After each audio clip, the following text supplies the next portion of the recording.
Di Pandai, podcast Nilai Budaya diinisiasi oleh Balai Pelestarian Nilai Budaya Jawa Barat. Selamat datang buat sahabat budaya, buat warga Pandai di podcast yang hari ini spesial banget ya, karena saya kedatangan bintang tamu sekaligus narasumber sekaligus idola saya di berbagai kampus, beberapa kampus di Indonesia juga dia beliau sudah jadi sebuah panutan khususnya di ranah filsafat gitu ya. Kita langsung aja ya, kita sapa Profesor Dr. Andes Yakob Sumarjo. Ya. Apa kabar Pak? Baik ya. Baik terima ya. kasih ya. Sehat terus ya. Ya baik. Beliau udah 83 tahun ya Pak. 83 ya. Masih seger, masih ngajar ya Pak ya. Masih di ISBI dan Parahyangan. Di Parahyangan, di Unpar ya, filsafat. Kalau di ISBI? Di ISBI ini kritik seni budaya. Kritik seni budaya. Ya. Luar biasa sekali ya. 83 tahun masih segar sekali. Tapi saya juga mengucapkan terima kasih buat warga Pandai lainnya yang udah stay terus ya di podcast Pandai, podcast Nilai Budaya ini ya. Kita lanjut aja langsung ya, karena ini sangat seru banget, karena hal yang cukup sulit untuk berbincang dengan profesor gitu di sini ya.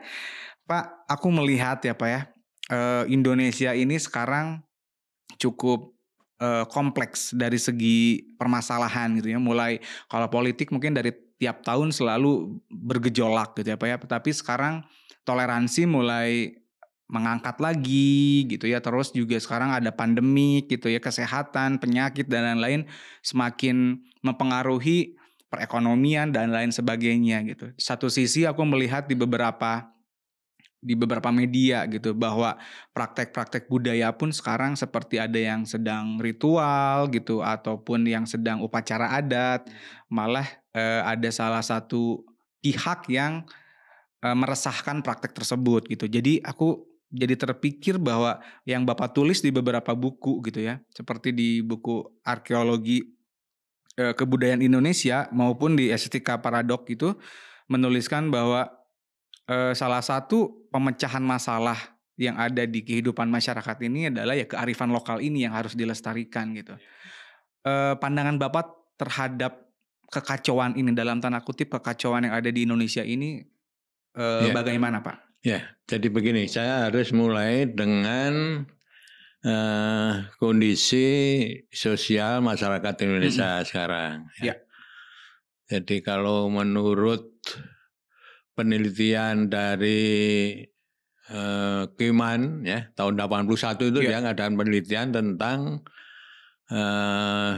pembaca surat kabar. Nah, dia membagi begini. Jadi pembaca surat kabar yang sangat intelektual, rajin ya, itu hanya kira-kira 5% lah gitu. 5% di Indonesia ya, 5%. Nah, sedangkan yang tidak membaca surat kabar ya, itu 80%. 80%. Gitu. Jadi yang tidak haus informasi itu 80%.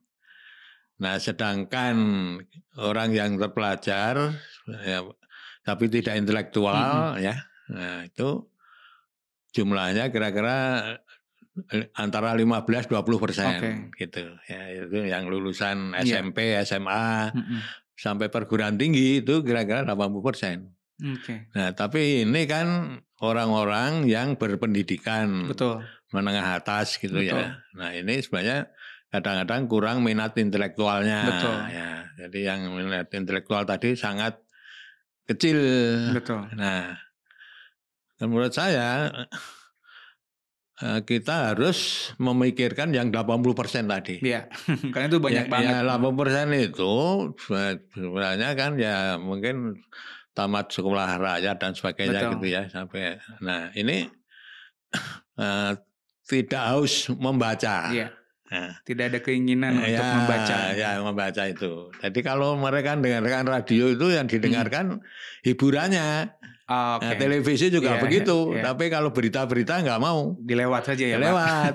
Ya, tapi yang golongan menengah tadi masih kadang-kadang masih lah mengikuti informasi. Tapi kalau intelektual itu haus informasi. Jadi itu nanti banyak stasiun radio dia ikuti atau Hmm. TV itu dia ikuti gitu untuk membanding-bandingkan beritanya gitu loh. Nah, yang 80% ini ya menurut saya cara berpikirnya masih cara berpikir lokal. Oke. Gitu loh. Karena mereka hidup dari budaya lisan. Oke.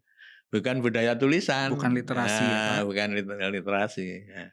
Oke. Jadi kalau kita ini literasi, golongan literasi itu ya kira-kira tadi itu 20% aja. Ya, 80% itu masih hidup dalam budaya lisan. Budaya lisan, Nah, betul. lisan ini sangat berpengaruh atau masih mewarisi cara-cara berpikir nenek moyangnya gitu loh ya. Nah, itu yang kita sebut kearifan lokal gitu kan. Ya. Itu ya. Nah, kita yang kira-kira tadi itu yang intelektual tadi itu sangat orientasinya sangat keluar. Jadi pengetahuan intelektual barat, Jepang dan sebagainya, ke pusat-pusat informasi yang di luar. Ya betul, ya itu situ. Nah, tapi kurang memperdulikan tadi itu kearifan lokal yang ada di sekitar kita. Jadi kalau kita mau mengubah Indonesia, itu kan sebagian besar mengubah 80% tadi itu. Betul. Nah, tapi cara berpikirnya yang kita pakai adalah cara berpikir yang 5% tadi, gitu loh. Nah, yang terlalu barat tadi itu menurut saya ya. Jadi ini menarik sih Pak. Aku melihat berarti ini ada sebuah budaya yang memang bukan salah dan benar ya Pak ya dengan pola kebiasaan masyarakat kita terhadap informasi tersebut. Tapi ketika ada sebuah tuntutan, katakanlah modern, salah satunya mungkin dari era modern ini. Akhirnya ada budaya literasi yang harus mengkiblatnya jadinya ke barat gitu ya, keluar ya Pak ya. Sedangkan kearifan lokal kita mungkin terkikis satu persatu gitu ya Pak. Berarti Aceh jadi penasaran, berarti salah satu era modern ini bagaimana kita bangsa Indonesia harus menyiasati era modern ini gitu Pak, supaya tetap seimbang yang porsi yang tadi yang tentang kearifan lokal ini Pak. Ya. Jadi orientasinya harus ditambah gitu. Jadi kita kaum intelektual terutama karena yang menentukan polisi sosial, politik, agama dan sebagainya kan yang golongan ini. Betul. Golongan ini. Nah, ini yang tadi orientasinya kebanyakan masih keluar memuja-muja yang gitu loh. Nah, untuk itu ya kita harus kembali memperhatikan juga ya sebagian besar cara berpikir yang non tadi itu non luar tadi gitu loh, yaitu yang bersifat lokal. Nah, ini yang mereka kurang perhatian Nah, kurang perhatian. Jadi nanti akan bisa kita mengingat toleransi ya. Nah, toleransi itu kan sebenarnya kan kita ini sangat toleran. Betul. Ya, yang 80% tadi itu sebenarnya nggak memasalahkan ya. Kamu mau pahami apa dan sebagainya nggak peduli gitu loh ya. Itu nanti menjadi kacau kalau yang berpikir kebenaran tunggal tadi. Betul. Kebenaran tunggal. Jadi kebenaran tunggal itu pokoknya ya partai saya dan sebagainya itu yang golongan saya yang paling benar gitu loh. Nah, yang lain harus dimusnahkan kalau itu berlawanan dengan saya gitu loh. Di kita nggak ada yang 80% itu. Yang 80% itu dari dulu, dari nenek moyang kita nggak pernah ada antara adat itu berperang, nggak ada. Ya.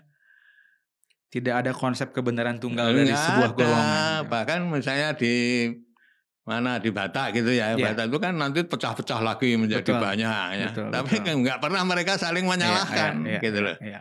Malah menghargai perbedaan itu menjadi sebuah kekayaan. Nah, kadang-kadang juga mau belajar dari yang mereka lebih lebih setujui gitu loh ya.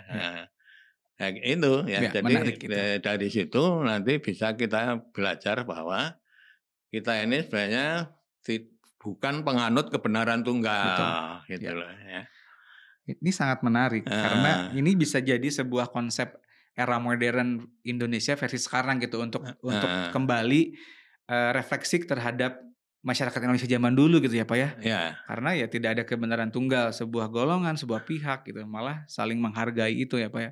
Aku jadi pengen tahu nih, Prof. Yaakob kasih tahu nih kepada golongan-golongan tadi gitu.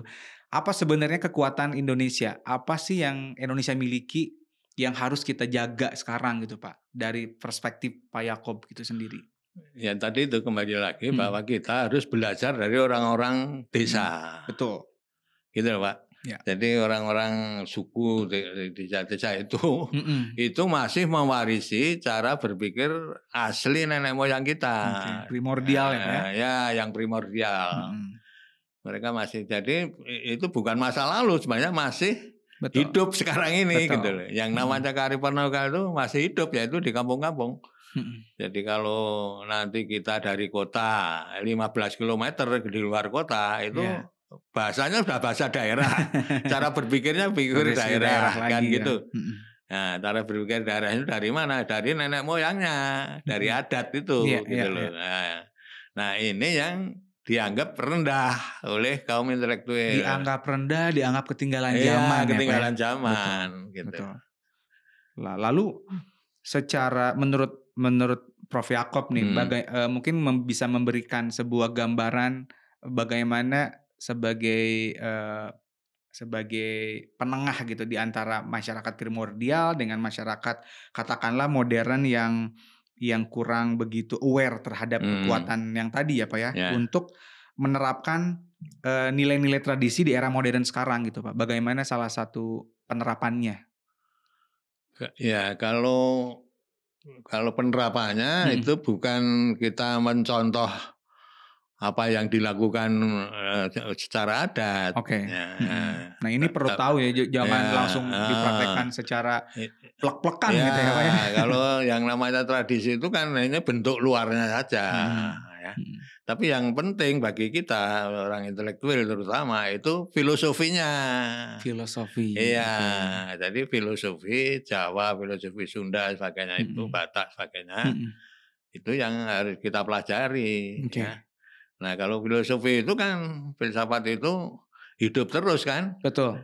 Kita masih mempelajari Aristoteles, sudah 500 tahun sebelum Masehi, masih kita pelajari. Iya, masih relevan ya. Masih relevan. Iya. Jadi kalau kita ketemu filosofinya, tetap aja relevan untuk masa kini. Betul. Untuk mengatasi masalah-masalah tadi, kebenaran tunggal yang mengakibatkan intoleran. Gitu. Betul sekali. Ya itu. Ya. Berarti nilai-nilai filosofi salah satunya berbicara soal nilai-nilai budaya di dalamnya, nilai kearifan lokalnya, itu yang perlu kita terapkan dalam pola pikir mungkin ya Pak ya, ke dalam kehidupan kita gitu ya, bahwa bisa dicontohkan nggak mungkin Pak salah satu nilainya lalu dipraktekkan dalam kehidupan sehari-harinya gitu. Ya, jadi gini ya, jadi di buku-buku saya itu kan saya membagi kira-kira ada 4 dasar filosofi ya. Jadi di masyarakat adat Indonesia itu ya ini yang kita sebut pola 2 ya. Jadi artinya bahwa masyarakat ini yang hidupnya itu dulunya mungkin juga sampai sekarang itu di tengah hutan rimba raya. Ya. Hutan rimba raya. Nah, tapi budayanya ya seperti kita ketahui itu masih pada tahun 60-an aja itu mereka masih menggunakan kapak batu untuk ininya ya jadi beraktivitas. Tidak dengan peralatan teknologi itu. Betul. Dia tidak bisa mengatasi kehebatan rimba raya gitu loh. Jadi hidupnya tergantung. Nah ini nanti yang kita sebut pola 2 yaitu bahwa mereka hidup dari konsumsi. Betul. Ya. Nah, tapi kalau konsumsi ini kan berburu kan. Betul. Berburu dan memetik hasil hutan dan sebagainya itu kan makin lama makin banyak orang kan jadi rebutan. Iya, eksploitasi. Iya, jadi nanti ini mesti selalu terjadi pertengkaran untuk memperoleh hasil buruan dan sebagainya. Ya, lalu mereka mengatasinya dengan membagi hutan daerah dan sebagainya. Areanya diperebutkan. Ya. Seperti kita lihat National Geographic lah, harimau atau singa itu aja juga punya daerah. Punya daerah kekuasaan. Punya daerah kekuasaan sendiri untuk berburu gitu loh. Nah, jadi ini nanti juga begitu sehingga nanti meskipun ada persaingan ya, tapi saingan itu nggak boleh dimusnahkan. Gitu. Kita tidak boleh melenyapkan tetangga sampai kita, hilang, suku tetangga kita gitu loh. Karena suku tetangga kita itu merupakan pasangan kita, yaitu pasangan untuk saling mengingatkan. Oh, kamu kok ngawinkan anak kok seperti ini kan, harusnya nggak begitu gitu loh. Nah, juga nanti persaingan dalam produksi oh, dia kok bisa nanam ubi lebih baik. Nah, ini bisa belajar gitu. Nah, itu di pola 2 ya Pak ya? Pola 2 itu artinya bahwa meskipun kita bertentangan, bersaingan, kita nggak boleh melenyapkan salah sampai satu hilang, Nah, persaingan itu penting gitu loh. Betul. Untuk kemajuan gitu. Antar dua belah pihak ya Pak ya, untuk saling evaluasi, saling menyiapkan sesuatu untuk bertahan dan seterusnya ya. Makanya mereka kan dikenal sebagai budaya perang. Budaya perang. Nah, perang itu salah satunya ada di daerah seperti di Papua mungkin sebagainya ya. Pokoknya yang daerah-daerah yang dulu itu masyarakatnya hidup masih dari berburu dan mengumpulkan bahan makanan ya dari rimba. Belum memproduksi tanaman sendiri gitu loh, belum beternak dan sebagainya. Ternak itu ya seadanya aja gitu. Nah, jadi nanti pola 2 itu sebenarnya sudah menunjukkan adanya kerukunan ya. Tidak ada saya lebih benar dari kamu. Gitu. Justru adanya kamu saya bisa dibenarkan, bisa disalahkan gitu loh. Punya hak yang sama. Hak yang sama. Nah, ini pola 2 itu begitu. Pola 2, menarik. Nah, yang masyarakat yang hidupnya di daerah perbukitan ya, yang dari bertani ladang, nanam ladang. Nah, itu sebenarnya orang-orang ini asalnya dulu dari sana Tiongkok Selatan ya, yang di daerah bukit-bukit juga. Nah, itu nanti kan kulitnya kuning-kuning gitu ya masih. Nah, itu nanti di daerah perbukitan itu hidupnya berladang. Nah, berladang itu tidak mengenal persaingan seperti tadi itu. Seperti yang di hutan rimba gitu. Tapi bahwa perselisihan itu tetap ada. Nah, untuk itu maka yang berselisih kalau saya ada ya, kamu ada gitu loh ya. Nah, gitu.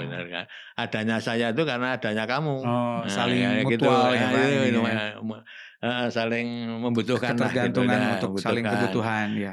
Tapi kan kita berbeda kadang-kadang lain. Kebutuhannya beda. Kebutuhan lain dan cara berpikirnya bisa beda juga. Nah, untuk itu kita tidak perlu lagi seperti pola 2 tadi menghancurkan salah satu ya. Nah, kalau kita mau hidup damai ya, kita bisa nanam padi dengan baik dan sebagainya itu kita justru harus menemukan jalan ketiganya, yaitu kita harus menemukan harmoni antara kamu dengan saya gitu loh. Nah, ini nanti merupakan keberadaan yang ketiga. Itu ada di pola 3. Yang di pola 3, keberadaan ketiga. Nah, jadi dari sini nanti akan kelihatan ya bahwa kita tidak nganut kebenaran tunggal. Ya, seperti berkembang di Timur Tengah dan sebagainya. Ya. Jadi yang benar itulah budaya saya, ya budaya kamu itu berseberangan dengan saya, kamu yang salah. Nah, makanya harus dimusnahkan kan gitu ya. Setidaknya dikalahkan lah. Nah, lalu yang berlaku adalah kebenaran dia gitu loh. Nah, itu. Nah, yang pola 3 tadi enggak. Yang pola 3 tadi yaitu 2 kebenaran itu harus dicari jalan tengahnya. Solusinya jalan tengahnya. Jadi supaya sama-sama hidup gitu loh ya. Jadi nanti kalau ada perselisihan lewat jalan tengah itu. Nah, gitu. Solusinya apa yang terus kemudian dijaga bersama. Nah, kalau yang orang Melayu, orang laut ya atau orang kepulauan itu pola 4. Nah, pola 4 itu ada kebenaran ganda, ada 4 alamat gitu loh. Kalau tadi kan 2 alamat aja. kamu dan saya. Nah, tapi kalau ini nanti ada empat pihak gitu ya Pak ya. Pihak. Nah itu nanti seperti pola 3 ini mereka juga tidak mau memusnahkan salah satunya.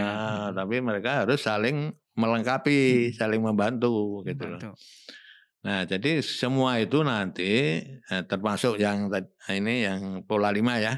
Nah, pola 5 ini masyarakat sawah ya. Orang sawah ya. Nah, orang sawah itu cara hidupnya berbeda sekali dengan orang ladang dan kalau orang ladang itu masih memelihara hutan dan sebagainya itu masih lah gitu ya, karena itu diperlukan untuk hujan dan sebagainya, karena berladang itu perlu hujan. Nah, hujan itu kalau nggak ada hujan, nggak ada bukit ya nggak akan ada gitu, nggak akan hidup. Nah kalau orang sawah ini justru di tanah rendah. Nah tanah rendah yang banyak sungainya. Nah, inti dari pola 5 orang sawah adalah bahwa mereka hidup dari pertanian basah, pertanian padi basah. Ya. Nah, pertanian padi basah itu memerlukan irigasi, air ya. Ya, irigasi untuk pengairan. Kalau ladang kan nggak perlu irigasi, mereka perlu hujan aja, air hujan tergantung dari alam. Tapi kalau ini tergantung dari manusia juga. Mengaturnya seperti apa. Mengatur alam gitu akhirnya gitu. Jadi mereka biasanya membendung sungai-sungai besar ya gitu. Nah, seperti Jati Gede sebagainya itu ya. Itu kan itu untuk mengairi persawahan. Ya gitu loh. Nah, untuk itu diperlukan tenaga manusia yang banyak. Besar. Keterlibatan orang jadi banyak juga. Ya makanya kalau pola 2, pola 3 itu anaknya nggak perlu banyak-banyak ya. Nah, dan cukup 2 aja gitu kan. Itu di pola 3 itu yang di daerah perbukitan itu ya anak 2 aja, laki perempuan. Tapi kalau orang sawah itu perlu banyak anak gitu, banyak anak banyak rezeki. Untuk terlibat langsung karena dia membutuhkan tenaga manusia. Makin banyak tenaga manusianya, maka sawahnya bisa makin luas, produksinya makin banyak gitu loh. Itu cara berpikir mereka begitu ya. Nah, sehingga seorang ibu itu kalau di Jawa itu ya kalau punya anak 10 itu udah biasalah gitu loh. Anak banyak itu karena apa ya? Karena dituntut oleh cara hidup mereka. Gitu. Nah, inilah sebabnya nanti cara berpikir mereka itu peleburan akhirnya. Jadi gotong royong. Jadi gotong royong itu sebenarnya istilah yang munculnya dari orang-orang sawah ini. Yang pola 5 ya. Pola 5 ya. Jadi mengerahkan tenaga banyak ya untuk kepentingan bersama gitu. Nah, itu nanti yang terjadi adanya apa? Gotong royong melebur gitu loh. Ada peleburan jadi nanti filosofinya ya nanti bukan jalan tengah ya. Tapi adalah peleburan yang menciptakan adanya pusat pancer gitu gitu ya. Nah, Pancasila itu sebenarnya untuk dari masyarakat sawah. Masyarakat sawah ya. Ketuhanan Yang Maha Esa itu pancernya. Nah, pancernya itu nanti kita lihat ada ada perselisihan atau perbedaan antara nasionalisme dengan internasionalisme. Ini menarik juga ini. Karena gitu. Mungkin berkaitan juga ya Pak ya dengan apa yang terjadi sekarang ya Pak ya. Iya betul. Jadi nasionalisme, internasionalisme. Bung Karno dulu waktu pertama kali kan menyebutnya gitu. Tapi ketuhanan tuh paling belakang malahan gitu loh. Tapi nanti bisa dijelaskan kenapa Bung Karno paling belakang, bukan paling depan gitu. Nah, jadi nanti sebenarnya mengumpulkan mengharmonikan perselisihan ganda. Nah, tadi nasionalisme, internasionalisme. Nah, gitu kan. Jadi nanti kalau nasionalisme itu jangan seperti nasi gitu loh misalnya. Nasional itu yang paling penting, yang internasional itu nggak penting. Internasional justru tunduk pada nasional kan gitu. Kita enggak. Kita itu nasional penting. kita internasional penting, juga penting, betul. Ya, global penting, lokal penting, betul, gitu loh. Jadi nanti harus ada harmoni antara lokal global, gitu. Betul. Nah, kemudian antara kebebasan, ya demokrasi dengan keterikatan sosialisme, ya itu kan bertentangan. Tapi di Indonesia itu harus dirukunkan, gitu loh. Nah, dirukunkan itu nanti yang 4 itu kalau dilebur, ya dirukunkan itu nilainya adalah transenden, ketuhanan, gitu. Itulah poin yang menjadi utamanya. Ya, jadi sebenarnya Pancasila itu bukan ajaran tapi sikap hidup. Harusnya, gitu loh. Yang mewakili kebutuhan keharmonisan kita ya Pak ya, dengan berbagai macam perbedaan yang kita miliki gitu ya Pak di Indonesia ya. Itu harus dilebur jadi. Betul. Gitu. Kalau kita nggak setuju peleburan ya pokoknya ada usaha harmoni lah. Saling menghargai perbedaan. Ya, kamu begitu ya saya begini ya. Ya silahkan aja ya asal jangan kamu menyerang saya dan sebagainya gitu aja. Ya. Berarti kalau ngelihat dari cara berpikir dan cara hidup yang tadi ada di pola 2 sampai ke pola 5 pun memang ini mewakili sebuah keanekaragaman di Indonesia ya Pak ya. Karena ya di sini kita bisa lihat dari masyarakat yang hidup di hutan, masyarakat yang hidup di bukit, di laut sampai ke sawah gitu. Itu secara alam pun kita wakilkan lah ada 4 perbedaan alam gitu yang ada di Indonesia gitu. Berarti kita tidak bisa masyarakat kita ketika ada suatu permasalahan di pola 2 misalnya, tapi solusinya di pola 3 gitu atau pola 4 itu bukan solusi ya Pak ya. Itu tidak bisa jadi sebuah solusi untuk memecahkan masalah gitu ya Pak ya. Karena setiap pola punya nilainya, punya caranya ya Pak ya. Gitu. Jadi nanti kalau ada persoalan itu muncul di masyarakat pola 2, ya kita harus menggunakan pola 2 itu. Gitu loh Pak. Betul. Kita nggak bisa menggunakan pola 3 untuk pola 2. Betul. Nah ini sebenarnya yang perlu kita sadari bersama ya Pak ya. Baik itu masyarakat, baik itu mungkin yang pejabat mungkin gitu ya atau aparat atau pihak-pihak yang punya integritas terhadap pemecahan masalah ini gitu.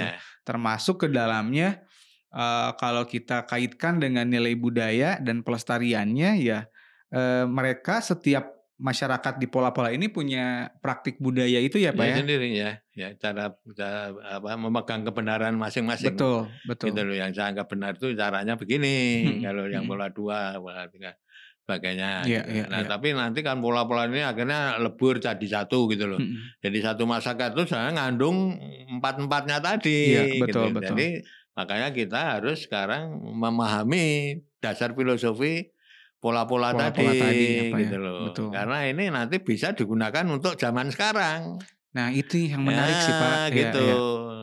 Jadi kalau kita ketemu filsafatnya, filsafat itu nggak pernah ketinggalan zaman. Meskipun itu munculnya dari nenek moyang kita yang belum terpelajar gitu ya. Tapi itu artinya masih relevan juga untuk zaman sekarang. Apakah ini ada pengaruh dari budaya lisan tadi Pak ketika di zaman modern sekarang mungkin banyak orang atau masyarakat ada pengaruh modern, pengaruh tadi pendidikan jadinya untuk mempelajari kebudayaan Indonesia itu lewat literasi gitu Pak. Nah sedangkan nenek moyang kita dulu kan lewat lisan ya Pak ya. Apakah lisan itu mempengaruhi cara beregenerasi nilai-nilai budaya kita nggak sih Pak itu? Berpengaruh. Nanti kalau kita literasi ya orang-orang suka baca ini ya, sebenarnya lebih orientasinya lebih ke rasional. Cara berpikirnya rasional ya Pak ya? Rasional gitu. Nah, yang ini lebih emosional. Karena mereka harus ngumpul untuk mendengarkan gitu loh ya. Jadi itulah ya. Jadi kebersamaan itu lebih muncul di lingkungan ini yang lisan. Nah, sedangkan individualisme dan sebagainya itu lebih pada orang-orang tulisan yang literasi ya. Literasi. Ternyata pola pola menyerap informasinya pun itu mempengaruhi cara bersikap. Iya, betul. Oke.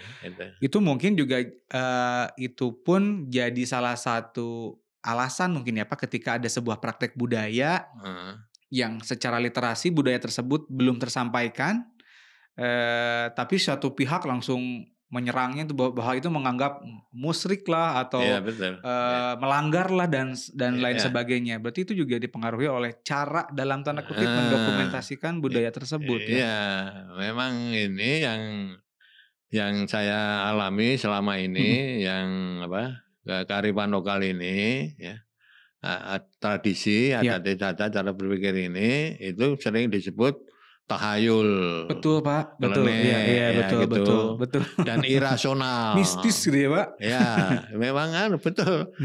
Nah, sekarang harus kita tunjukkan bahwa irasional misalnya. Iya.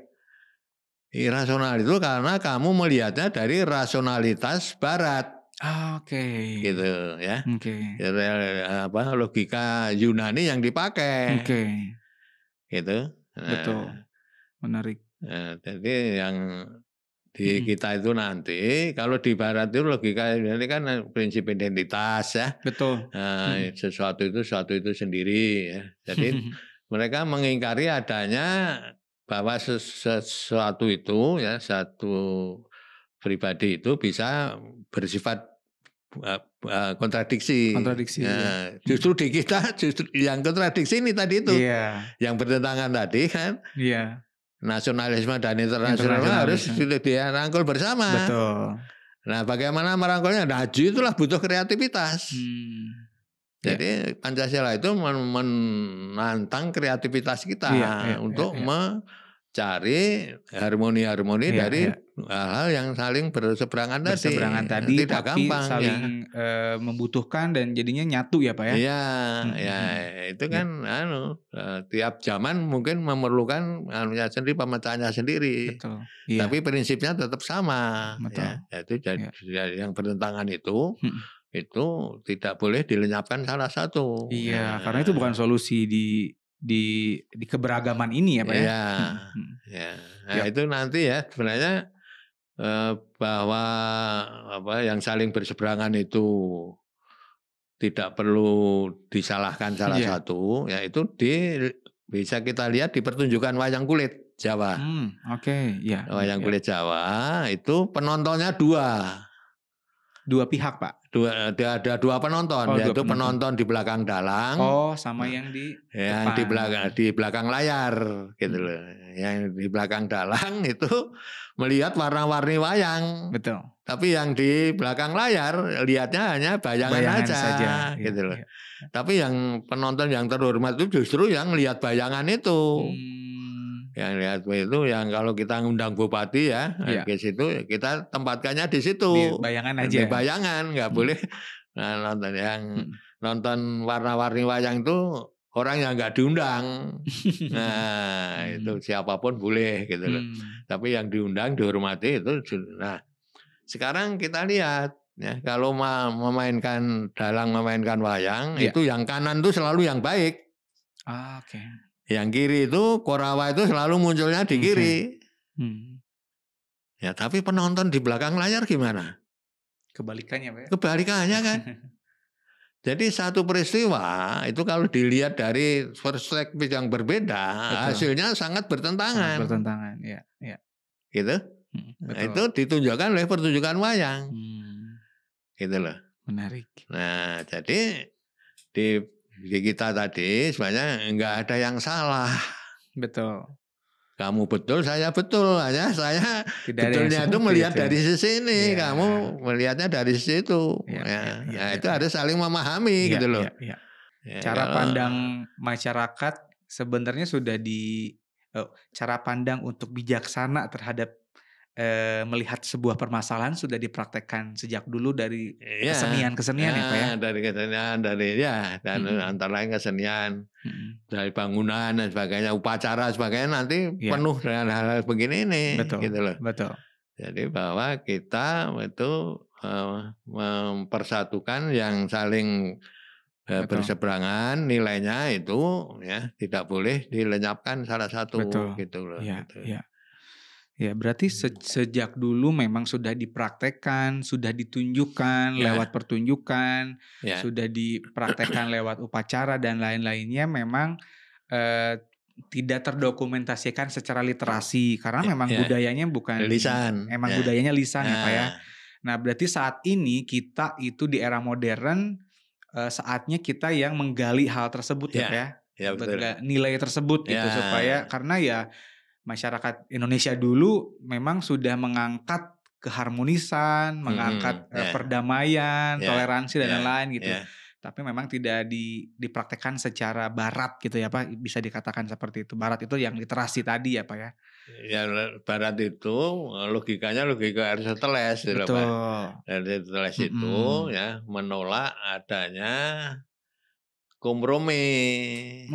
Gitu loh. Jadi mereka itu kalah menang. Oke. Iya, jadi kebenaran itu soal kalah menang gitu. Berarti ini bisa berbahaya ya Pak ya kalau kalau kompromi jelek gitu. Iya.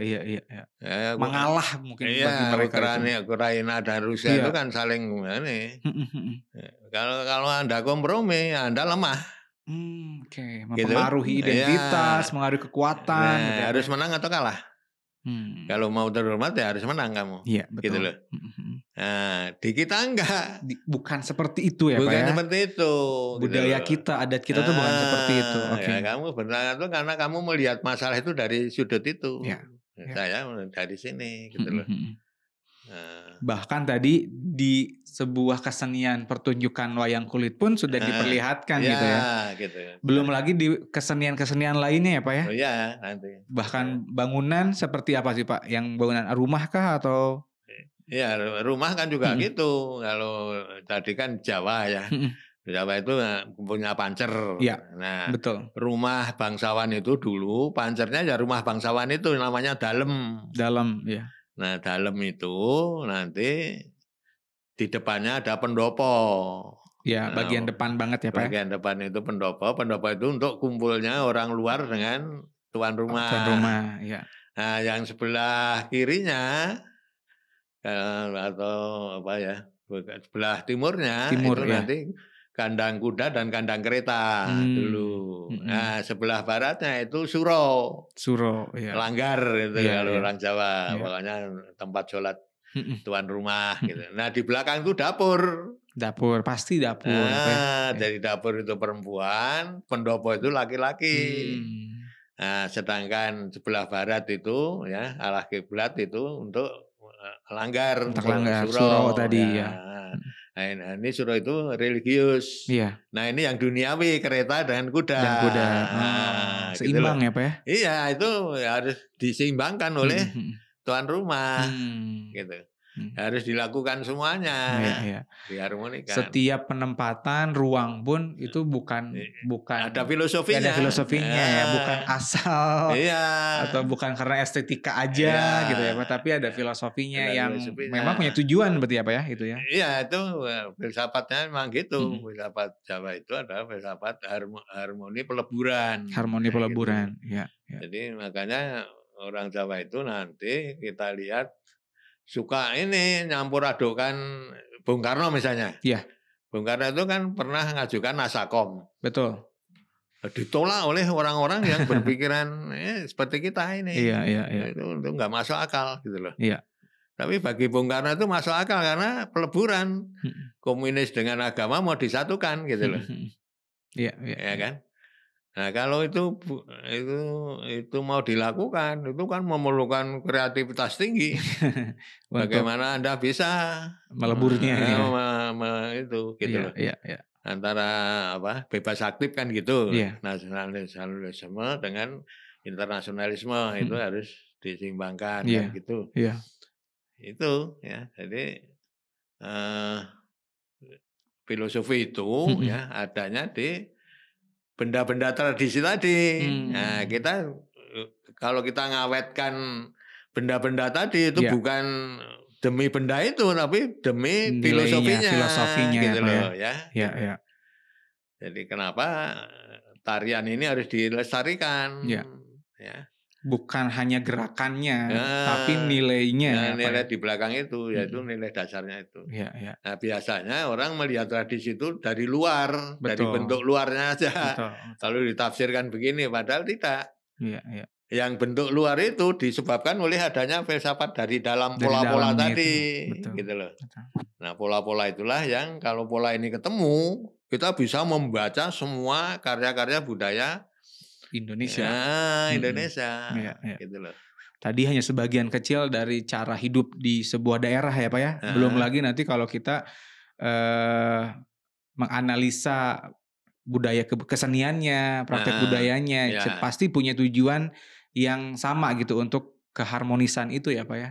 Ya, ini intinya memang kita itu harmoni, bisa hidup dalam harmoni itu meskipun kita saling berbeda, gitu loh. Itu yang cukup hilang ya Pak ya sekarang ini ya Pak ya. Sekarang hilang karena tadi itu, karena kita nganut kebenaran tunggal. Betul. Ya. Betul. Yang asalnya dari Timur Tengah dan Eropa, gitu loh. Dari luar ya Pak sebenarnya itu ya Pak? Sebenarnya itu dari Yunani. Yunani itu kan begitu, sesuatu itu sesuatu itu sendiri. Ya.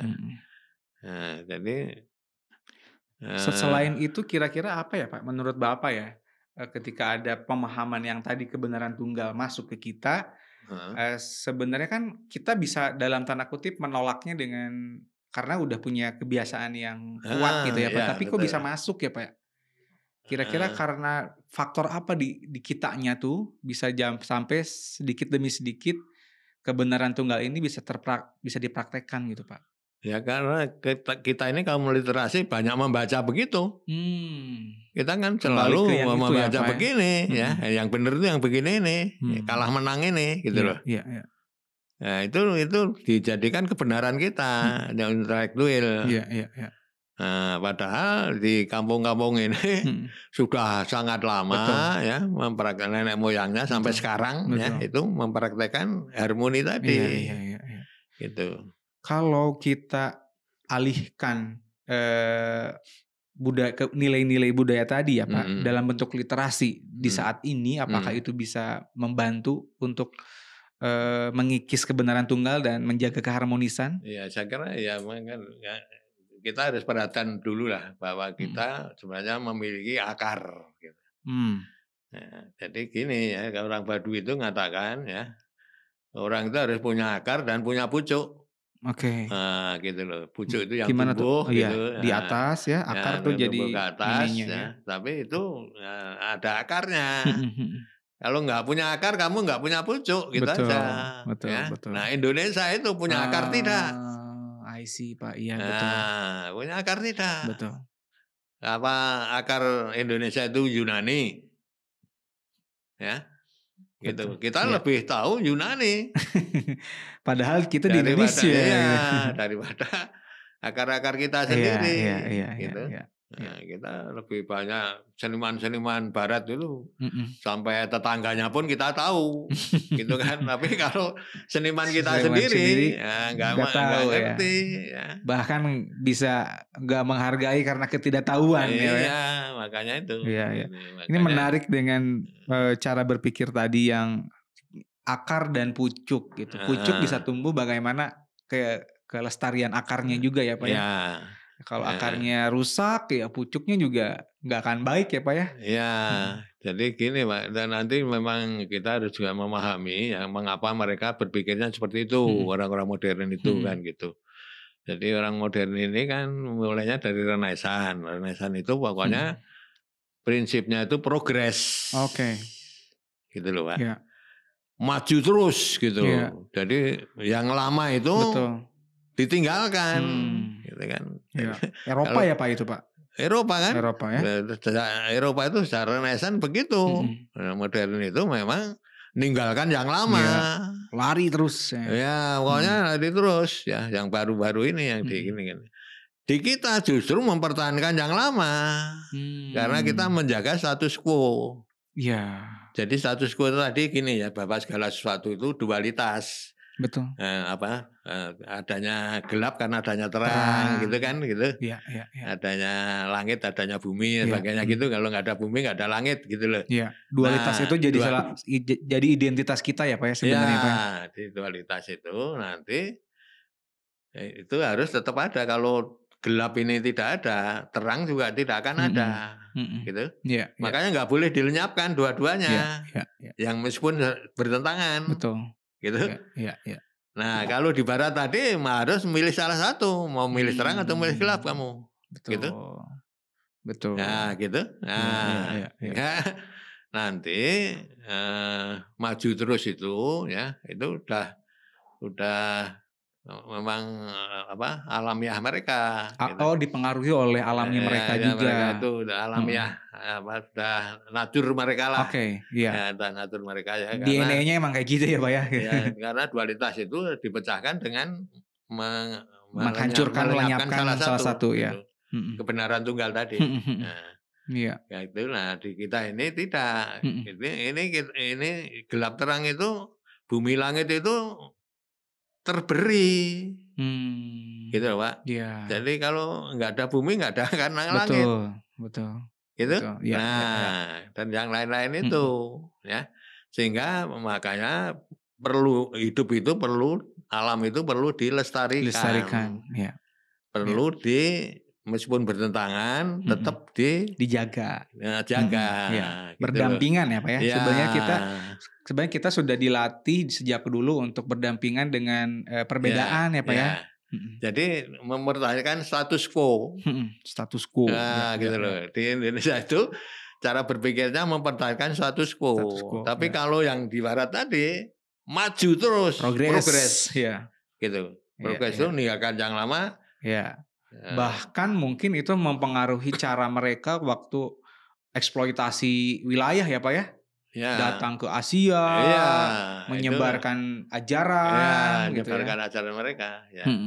Agama mereka, ajaran mereka, sebagainya itu nanti ya, karena kebenaran tunggal, kebenaran tunggal itu misioner. Betul.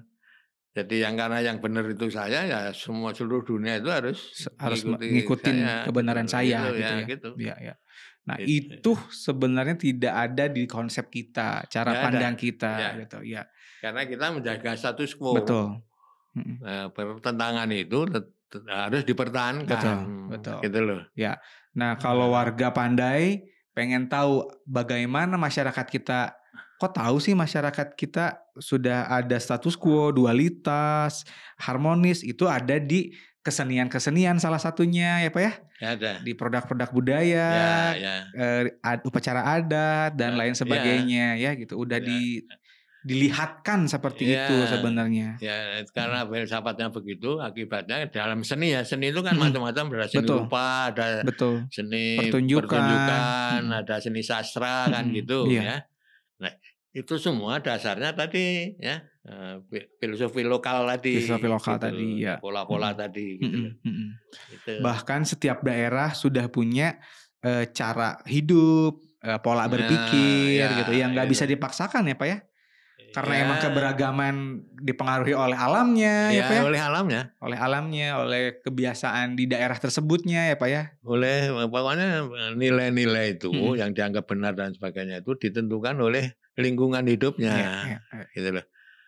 Lingkungan hidupnya itu nanti orang yang hidupnya itu di tengah hutan rimba raya tidak bisa diajarkan ajaran yang berlaku untuk orang sawah.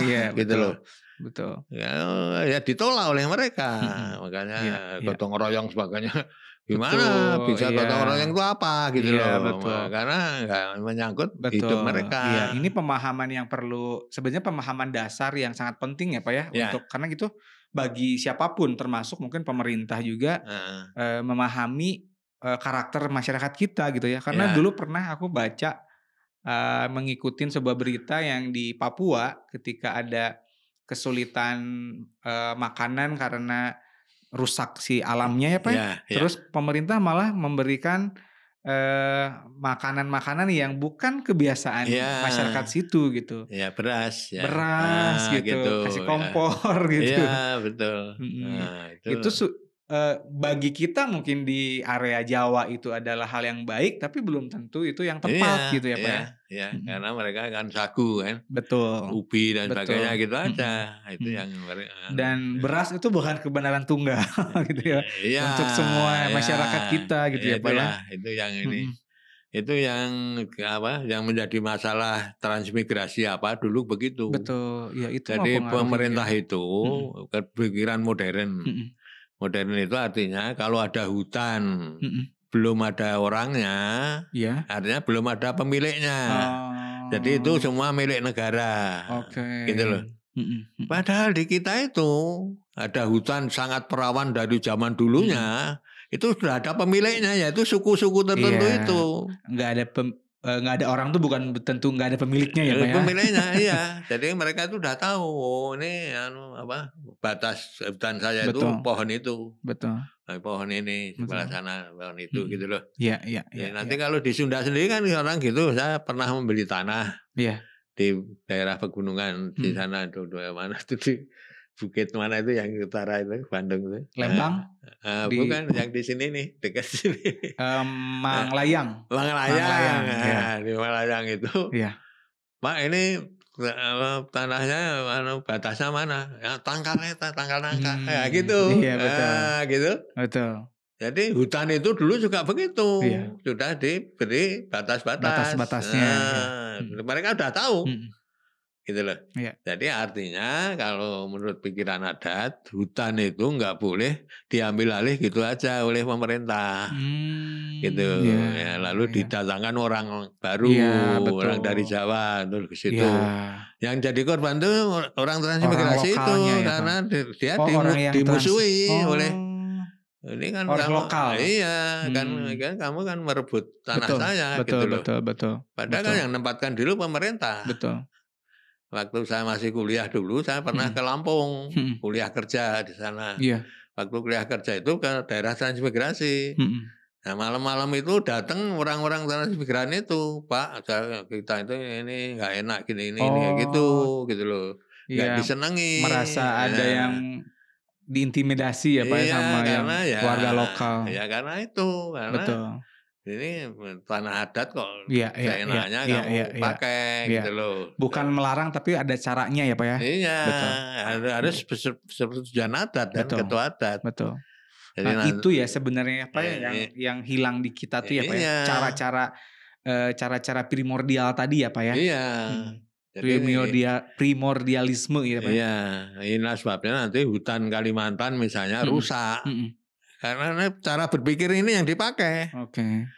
Dibagi-bagi pada pemimpin betul. Gitu. Ya itu menarik sekarang ya Pak ya, lagi trending ya Pak ya. Iya, itu kan itu. Nah, yang masyarakat adat kan mau kemana? Betul.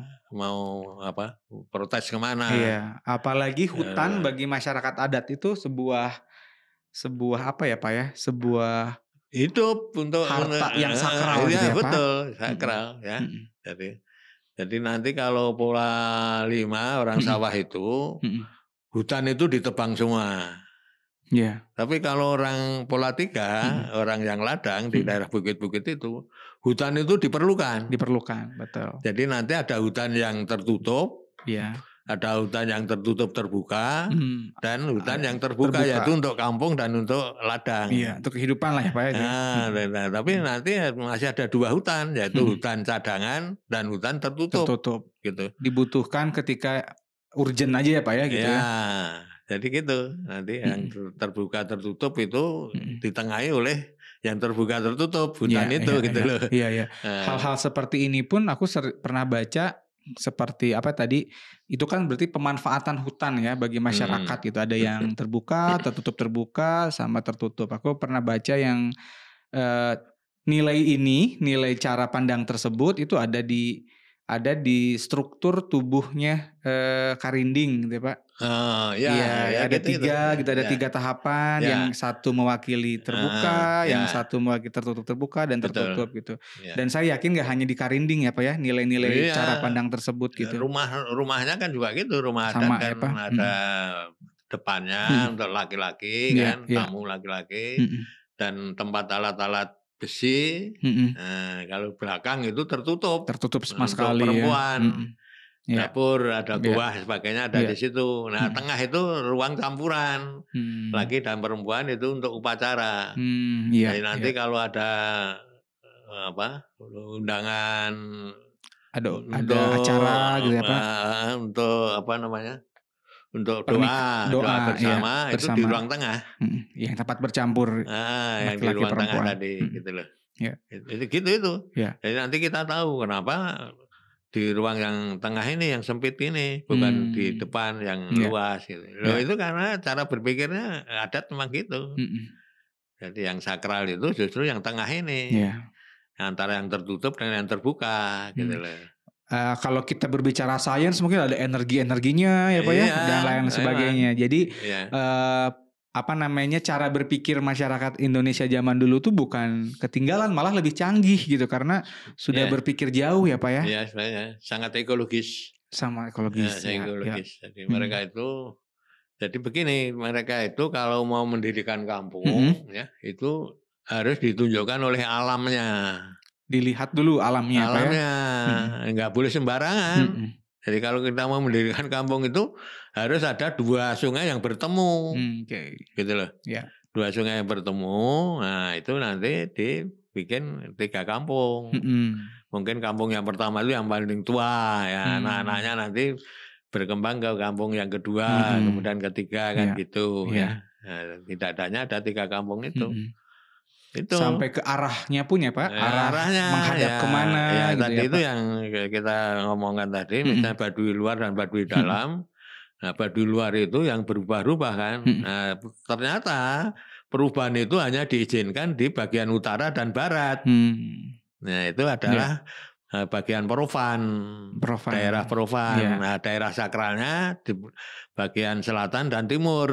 Nah, itu nggak boleh dibuka sama sekali, tertutup ya Pak ya. Tertutup gitu loh. Itu nanti kelihatan di petanya Pak Yudhistira. Nah, Yudhistira itu nanti kalau membicarakan Baduy ada petanya, Baduy dalam di tengah-tengah dikelilingi oleh Baduy luar. Gitu ya. Baduy luar itu ternyata kampung-kampung baru itu adanya di utara dan di barat. Nah, sedangkan yang di selatan dan di timur itu banyak gunung. Nah, itu harus disakralkan. Gitu. Nggak boleh orang dirikan kampung di situ. Nah, itu kan ada terbuka, ada tertutup. Nah, gitu loh. Ada profan, ada sakral. Itu ditengahi oleh Baduy itu. Gitu loh. Itu tempat yang untuk bercampur itunya. Itu filosofinya. Nah, itu sih menarik. Jadi ini sebenarnya masyarakat kita tuh sudah mempraktekkan nilai-nilainya tuh lewat tadi ya banyak hal lah, dari keseniannya, bangunan gitu ya, struktur di alat musik dan sebagainya. Tapi bagaimana caranya kita untuk memahami hal tersebut ya Pak ya? Itu sih yang menarik karena ya memang budayanya budaya lisan sejak dulu ya Pak ya. Dan literasi itu memang awalnya dari barat yang akhirnya mempengaruhi cara berpikir kita jadi logika barat, dipengaruhi oleh banyak hal modern yang ternyata itu mengganggu keharmonisan kita, jadinya malah kebenaran tunggal yang diagung-agungkan gitu ya Pak ya. Ada kebenaran di barat itu, timur tengah itu kebenaran tunggal, yang penting kan kebenaran itu ya hanya satu. Pihak tertentu. Yang berlawanan dengan saya ya harus dilenyapkan. Itu salah gitu. Nah, karena salah ya harus dilenyapkan gitu supaya ini kebenaran. Nah, di kita kan tidak, dua-duanya itu kita nggak bisa menyalahkan gitu loh. Karena kalau saya pun berada di dia, saya berpikirnya juga akan begitu. Nah, kalau saya ada di sini berpikirnya akan begini. Gitu loh. Nah, itu. Itu yang ini. Itu yang terjadi di Indonesia kalau kita berbicara tentang banyaknya permasalahan yang kita alamin sekarang gitu ya. Saya juga yakin setiap masalah itu sudah punya ada alasannya, ada caranya juga gitu ya. Bahkan ke soal pandemik ini juga ini pun ada cara-cara yang ada cerita gini Pak, di Baduy itu belum ada yang positif gitu ya. Nah berarti itu kan ada sebuah pola hidup yang dalam tanda kutip benar gitu untuk untuk kesehatan gitu ya, untuk kelestarian alam gitu ya Pak ya. Nah tanggapan Bapak tentang masalah itu gimana Pak? Tentang tentang pandemik ini apakah ada sebuah cerita yang bisa kita resapi gitu dengan cara berpikir dan berperilaku gitu Pak? Jadi penyakit-penyakit ini kan munculnya dari kota gitu loh ya. Cuma penyakit itu munculnya dari kota. Sebenarnya kalau desa sampai kena itu salahnya orang kota. Masuk ke desa ya. Karena dia masuk ke situ. Jadi kadang-kadang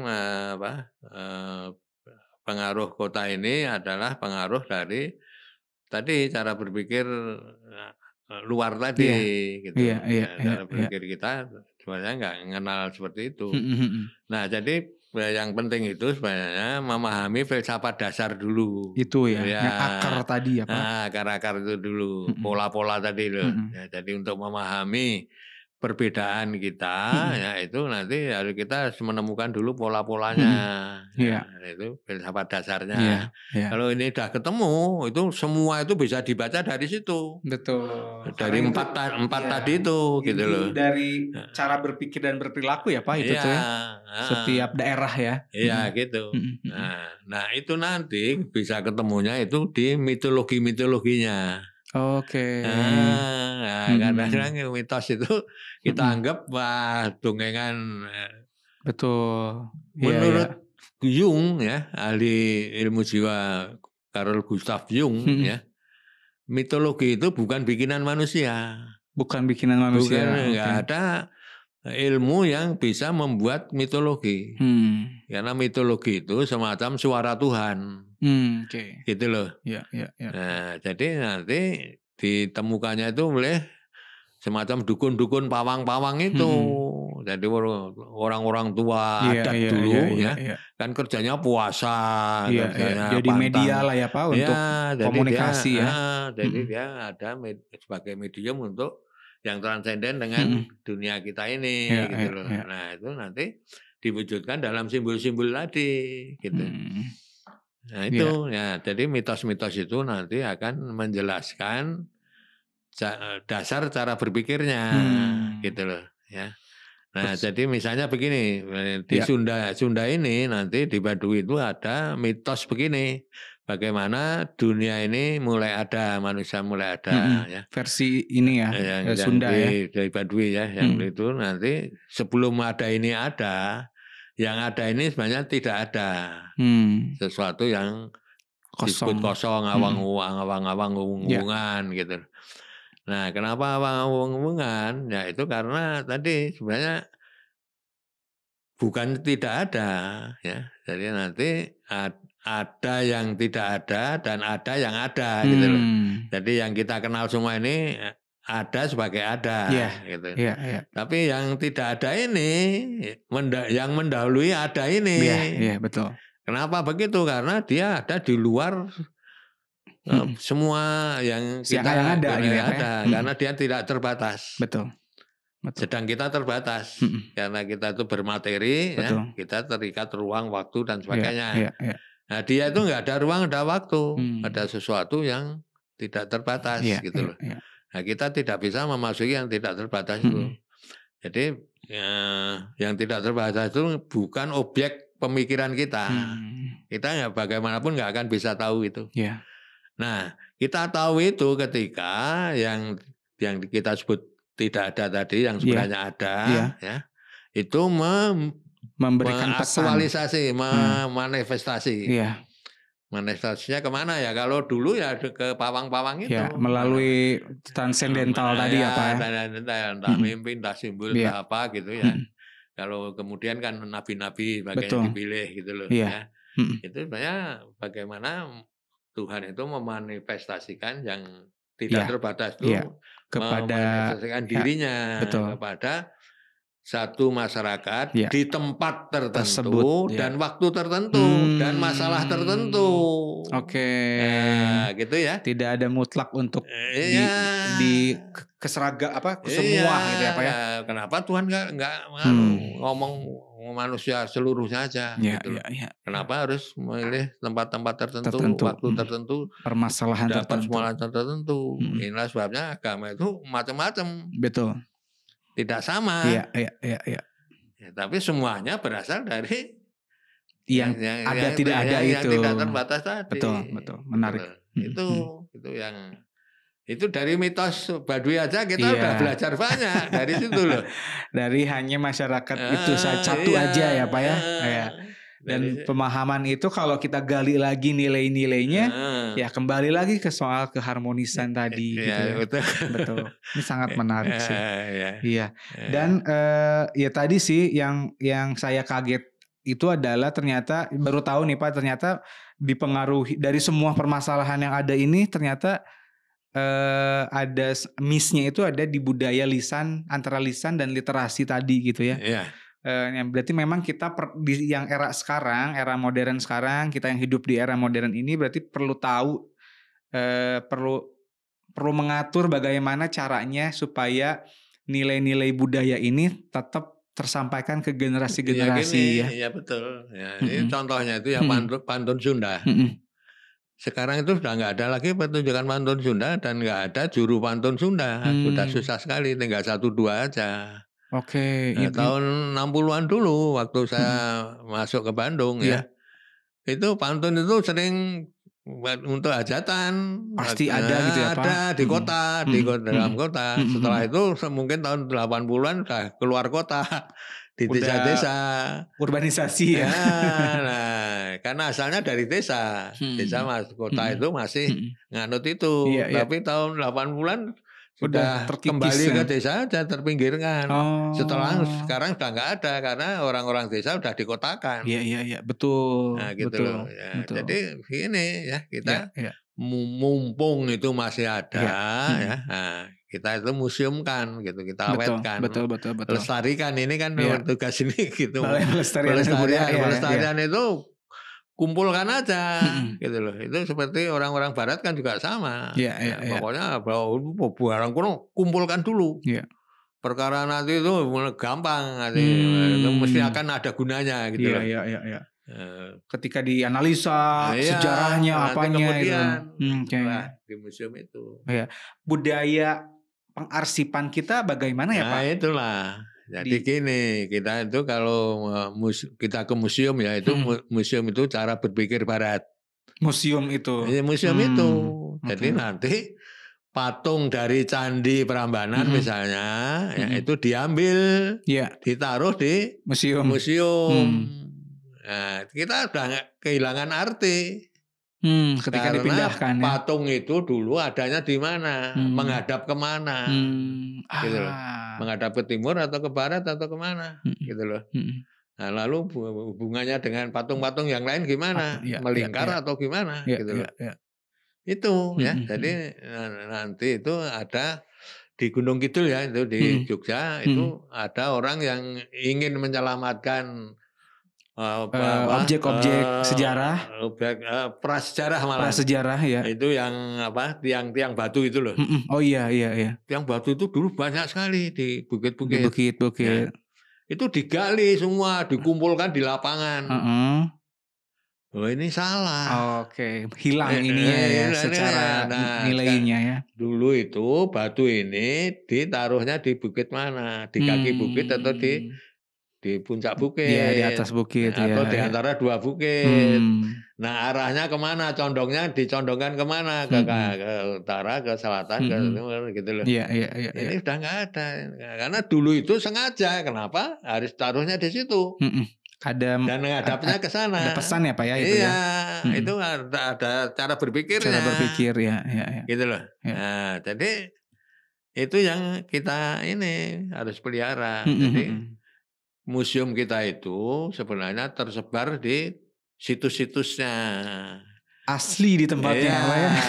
Di Kabujutan misalnya. Kabujutan itu jangan dipindah-pindah. Iya benar. Karena nanti ada batu laki-laki, ada batu perempuan, ada batu laki perempuan. Jadikan satu gitu loh. Nah itu nanti ada artinya. Kenapa begitu ya, itu pola 3 tadi gitu. Nah, jadi nanti museum kita itu tersebar di mana-mana karena benda itu dibikin di daerah itu dengan kondisi alamnya seperti itu, tertentu, arah tertentu dan sebagainya. Iya. Ini sangat menarik sih, karena cara mendokumentasikan, cara mengarsipkan tadi juga itu kita ada miss ya Pak ya di situ ya gitu ya. Iya betul. Mungkin tujuannya bagus tapi Iya. ketika caranya ya salah ya akan ada tujuan yang akhirnya ya Iya, lepas nggak ada juga gitu. artinya Nggak ada akhirnya, artinya, iya, betul betul. heeh. Iya Karena iya. kita kehilangan orientasi. Betul, Jadi nanti misalnya di Mesir apa itu ya, Mhm. Mesir itu Iya. nggak boleh sebenarnya itu dipotong lalu Iya ditaruh di iya, museum, tetap nggak di situ boleh. ya. Iya, karena Mhm. dia menghadap sungai. Iya iya. Nah, misalnya yang batu Purnawarman itu loh, Iya, batu segitiga itu kan segitiga di ya. Sungai Ciaruten kalau nggak Iya, salah. Nah, itu nanti kan ada 3 sisi sebenarnya. Hmm. Batu segitiga kan itu Iya. gede sekali, Mhm. ada 3 sisi. Nah, sisi mana yang ditulisi? Hmm. Nah, yang ditulis itu menghadap ke hulu atau menghadap ke Ke hilir? hilir, ya. Ini sekarang udah nggak Maknanya ada, ya. karena udah diangkat. Nah, Artinya jadi udah hilang ya Pak ya? ya dulu harusnya ada yang tahu, Iya oh iya. ini menghadapnya ke sini Pak, Iya iya. tulisan ini Iya. harusnya ke hulu Pak, Mhm. gitu loh. Mhm mhm. Jadi kita ngerti Mhm. maksudnya, Iya kenapa iya. harus menghadap ke hulu Iya tulisan iya. itu, gitu Iya loh. iya. Hal-hal seperti itu berarti sebenarnya hal yang sifatnya cara berkomunikasi masyarakat kita dulu ya Pak? Iya, Ke generasi iya, berikutnya ya? ada bahasanya Ada sendiri, bahasan sendiri ya. ya itu ya? Mereka tahu, Mhm mhm. oh ditaruh situ kok miring begini ini, Iya oh iya ini iya iya. kita nggak boleh Iya iya. lewat gitu Betul loh, betul misalnya. betul. Ya karena Itu, tadi budaya lisan itu ya Pak ya? iya, Mhm. belajar tapi kan ada anunya, tanda-tanda Mhm. Iya iya. sosialnya Betul gitu loh, betul ya. betul. Ada buktinya lah gitunya ya Iya, sebagai, media untuk dibaca lah ya, diterapkan gitu ya. Karena iya. nggak semuanya hanya lewat tuturan, tetapi lewat tadi misalnya bangunan, lewat kesenian gitu ya, Iya. bentuk komunikasi ke generasi selanjutnya tuh ya, Pak ya? Nah, gini ya, nah ini contohnya kearifan lokal yang masih Mhm, sekarang hidup ya, mhm. itu kalau ada orang meninggal. Iya, Orang meninggal itu kan di lorong gangnya itu kan dipasang bendera bendera. kuning. Bendera kuning atau Iya, putih kan gitu. iya betul. Nah, bendera putih atau kuning itu warna langit, warna Mmm, rohani. mhm. Jadi ada orang yang sudah pergi ke Pergi ke dunia rohania, kerohanian ya, gitu loh. mhm. Iya iya, Itu dari dulu sudah sudah ada. ada, Jadi iya, orang sudah tahu. mhm. Oh, kalau ada Bendera, asepan ya, gugusan gitu ya. oh iya, Nah, itu digantungkan gitu. iya Oh, betul, ini ada perayaan, ada pengantin. betul, Karena iya, nanti ada yang merah, ada yang putih gitu betul, loh. Nah, iya gitu. iya Itu simbol laki dan perempuan. iya iya. Nah, sekarang diganti dengan Jawa kan, itu gegar mayang kan gitu. Iya iya iya, Yang warna kuning semua iya iya. gitu. Nah, Nah, setiap elemen yang ada di kesenian, baik itu pertunjukan, seni rupa, atau bahkan di, pakaian ya, Pak, ya, di ya, makanan, ya, itu tuh memiliki makna, iya betul. maksud, dan tujuan gitu ya, Ya Pak. benar. Ya. Bagaimana caranya kita masyarakat modern, Heeh. memaknai hal tersebut gitu, dengan cara apa ya, menggali informasinya gitu ya, Pak, ya, Ya betul. Ya. mempelajarinya gitu ya. Ah, Mhm. ya. Ya, Nanti. satu pertanyaan terakhir, Pak. Iya. Aku pengen tahu, konsep modern versi Prof. Yakob. Heeh. Ya, aku pengen tahu bagaimana menurut Pak Yakob, kayaknya konsep modern yang tepat untuk Indonesia tuh seperti apa gitu? Oh ya. Bagaimana cara mengkomposisikan yang tadi itu, Pak? Yang katakan yang tadi tuh internasional, nasional gitu dengan, Nah, ya. mengatur hal tersebut gitu, Global Pak. lokal. Global lokal Iya gitu. gitu. Jadi global lokal itu harus diharmonikan gitu aja. Mhm, Nah, cara mengharmonikannya dengan pola-pola tadi. mhm, Jadi mhm. kalau di Jawa itu memang peleburan tadi Peleburan gitu tadi, loh. nggak bisa dipaksakan dengan Ya, pola ya lain. pola lain Mhm, gitu loh di iya, masa Jawa. Tapi yang Jawa ini pun nanti kan tersebar juga. betul. Yang misalnya pola 5 itu bukan hanya ada di Jawa, tapi nanti juga ada di Minang, misalnya gitu. Karena Mmm, Minang itu dulu pernah diperintah Aditya Warman iya, oke. dari Majapahit gitu Iya loh. iya iya. Nah, jadi Batak Secara itu, alam pun, sama gitu ya, Pak, ya? iya. Ada sawah gitu ya? Nah, jadi Mhm, gini ya, nanti misalnya di Batak, kenapa mhm, ada pola 5 di Batak? mhm. Oh, nah itu sejarahnya ada. Pasti ada sejarahnya. Dulu gitu Oke, loh. iya Jadi iya, nanti pola-pola itu bukan di tempat tertentu. iya iya. Nah, asalnya memang dari tempat tertentu, Saling bercerita ya, Pak? tapi nanti saling mengisi gitu Mengisi loh. ya? Ya, jadi Mhm mhm. sekarang udah campur aduk. Mhm mhm.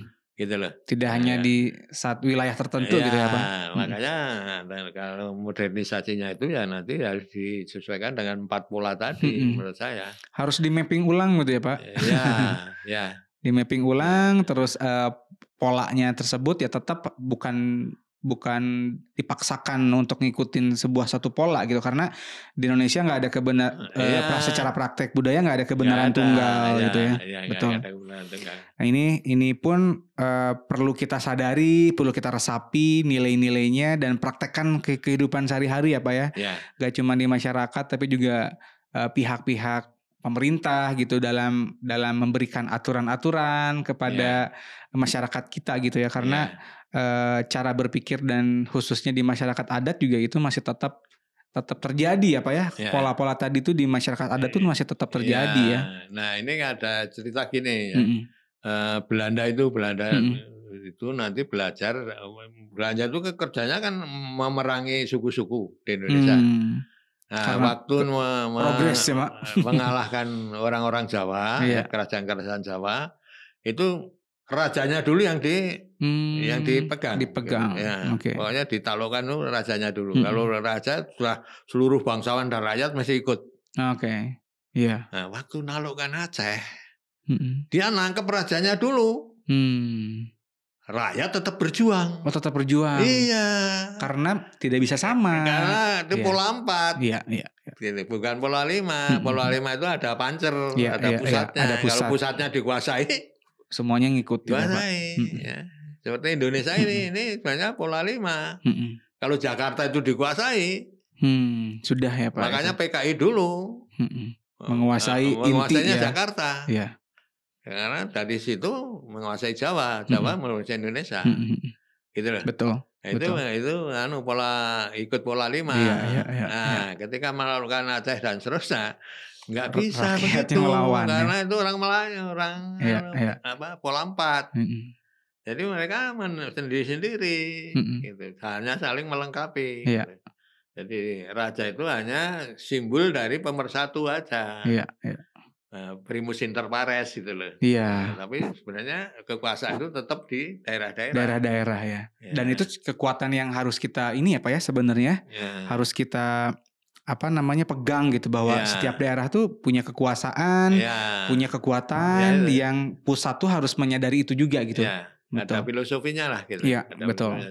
Itu yang harus kita gali. Betul. Supaya kita nanti bisa menyelesaikan modernisasi itu dengan yang lokal, tepat ya, dengan tetap menjaga kearifan lokal itu ya. Karena kalau yang baru, yang modern ini kita murni kita laksanakan itu hanya 5% tadi. Betul. Kalau intelektual aja. Tapi kita itu membangun seluruh rakyat, termasuk yang 80% petani lesan tadi.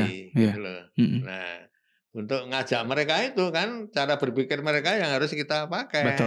Betul. Gitu. Jadi harus ingat akar kita ya Pak ya. Harus ingat akar kita gitu. Dan bagaimana mempelajarinya, kita punya tempat-tempat, pihak-pihak tertentu yang sudah melestarikan nilai-nilainya, yang kita coba belajari bersama dan praktekkan bersama juga sih untuk untuk keharmonisan hidup di Indonesia. Itu sih intinya ya. Wah seru banget Pak, kita udah lebih dari 1 jam.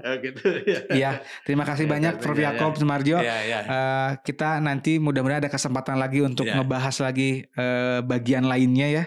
Karena menurut saya sih bagian dari filsafat ini, filsafat seni ataupun itu budaya yang perlu kita sadarin dan resapin dalam kehidupan kita gitu. Karena bagaimanapun masyarakat adat dan praktek budaya dan objek-objek budayanya, keseniannya, upacaranya, budayanya itu merupakan sumber informasi yang sangat banyak gitu ya Pak, sangat canggih gitu yang bisa kita terapkan di kehidupan kita gitu. Mudah-mudahan kita semua menyadari dan beramai-ramai melestarikan nilai budaya Indonesia untuk Indonesia, untuk masyarakat kita juga ya. Jangan lupa kita akan ketemu lagi di Pandai Podcast Nilai Budaya yang diinisiasi oleh Balai Pelestarian Nilai Budaya Jawa Barat. Nanti warga Pandai boleh boleh cek di YouTube-nya ya, BPNB Jabar. Jangan lupa juga untuk follow Instagram-nya BPNB Jabar dan sosial media lainnya. Kita akan berjumpa lagi di lain kesempatan. Bapak mau menyampaikan sesuatu? Mau menyampaikan sesuatu nggak? Cukup ya. Yang penting di saat ini kita tetap jaga kesehatan juga ya, prokes juga ya untuk warga Pandai, dan mari kita bersama-sama lestarikan nilai budaya Jawa Barat dan Indonesia. Bye.